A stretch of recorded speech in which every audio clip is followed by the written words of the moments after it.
मेरे प्यारे दोस्तों ते प्यारे पिरामो अस्सलाम वालेकुम। अज की ये वीडियो थोड़ी जी खास है।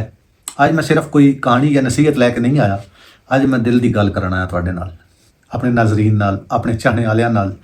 तुसी सारे जानते हो कि काफ़ी अरसे तो मैं इस चैनल ते उर्दू विच स्टोरियां, इस्लामी गल्लां, मुआशरे दीयां हकीकतां तुहाडे नाल शेयर करदा आ रहा सां ते तुसी मेरा खूब साथ दिता है, खूब हौसला बढ़ाया है। उसदा मैं दिल तो शुक्रगुजार भी हाँ। पर अज मैं तुहाडे नाल वो गल करन आया जिहड़ी काफ़ी अरसे तो मेरे दिल दे विच गल चलदी पई सी, गर्दिश कर रही है। वो ये है कि साडी अपनी माँ बोली पंजाबी जिहड़ी साडी मिट्टी दी खुशबू है, साडी पहचान है, उन्होंने किवें ना इस चैनल ते लैके आंदा। मैं मेरी मजबूरी बन गई सी। मेरे कुछ भरावां ने, कुछ चाहने वालियां ने, तुहाडे रंगी भरा मुहब्बत करन वाले, उन्होंने कहा कि तू उर्दू की बजाय अगर पंजाबी दे विच गल्लां कीता करेगा तो वो और अच्छा लगेगा। इस वजह तो मैं मजबूरन उर्दू छोड़ के ते पंजाबी ते आ गया। जबकि मैं पंजाबी इलाके दे विच जम्मिया, पंजाबी इलाके दे विच पलिया बढ़िया वां, इत्थे ही अपनी उम्र गुजारी पिया।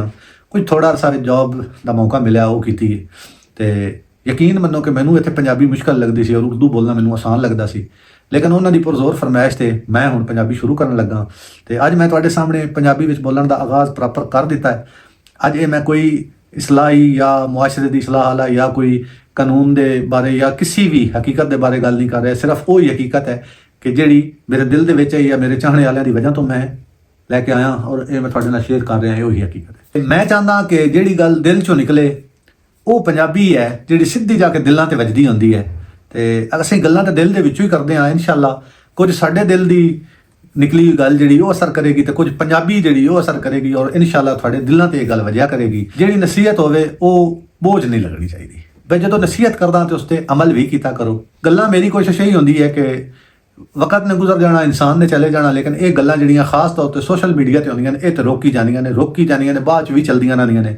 कम से कम जो बंदा इस दुनिया तो चला जाता, मर जाता तो बाद ये कोई ना आके कि यार है उस कंजर की वीडियो है। कोई तो बंदा अच्छे अल्फाजां नाल याद करे। अगर कोई साडी नेक नीति और अच्छी वीडियो तो कोई सबक हासिल कर लेंदा वे, असीं अच्छी वीडियो बना देने हाँ तो वो अगर वेख रहा तो उन्होंने कोई सबक अच्छा मिल जाता, उस पर अमल कर लेंदा तो साडे वास्ते भी जरिया निजात बन सकती है।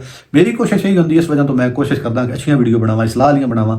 तो नैक्सट भी मैं इंज ही करना वे, मैं अच्छियां ही वीडियो बनानियां ने और सिर्फ जबान का फर्क पै गया। पहले उर्दू च बनाना होंदा सा, हुण मैं पंजाबी च बनानियां करनियां ने। मैं एक गल खास तौर पर अपने नाज़रीन नूं कहना चाहना वा कि जिहड़े मेरे सबसक्राइबर हैं, जिन्हें मेरा खूब साथ दिता, मेरे नाल जुड़े ने, उन्होंने उर्दू वाले कंटेंट नूं वेख के तो मेरे चैनल नूं सबसक्राइब किया। मैं कभी भी नहीं चाहांगा कि वो हुण उर्दू की वजह तो छोड़ के चले जावन। मैं चाहना कि वो भी नाल जुड़े रहन। इंशाअल्लाह उन्होंने भी लुत्फ आएगा, वो भी सीखने की कोशिश करेंगे। अगर उन्होंने समझ नहीं आती तो पंजाबी की कोई इतनी मुश्किल जबान तो है ही नहीं।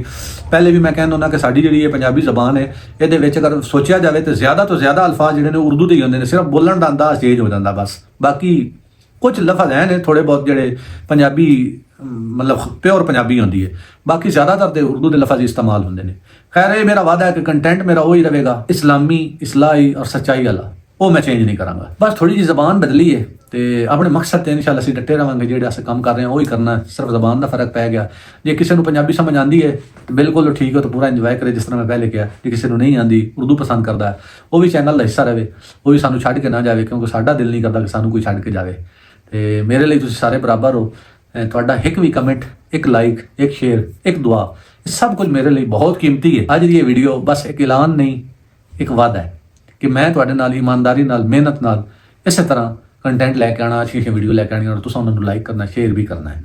आखिर में बस यही तुहानूं आखना है कि जिहड़े बंदे मेरे नाल हुण भी हैं ने, मेरा साथ दे रहे हैं, उन्हें सिर्फ एक छोटा जिहा काम करना, कमेंट दे विच लिख देना कि पंजाबी साडी शान है। वीडियो नूं लाइक कर देना, चैनल नूं सपोर्ट कर देना। ये सफ़र मेरे नाल जारी रखना है।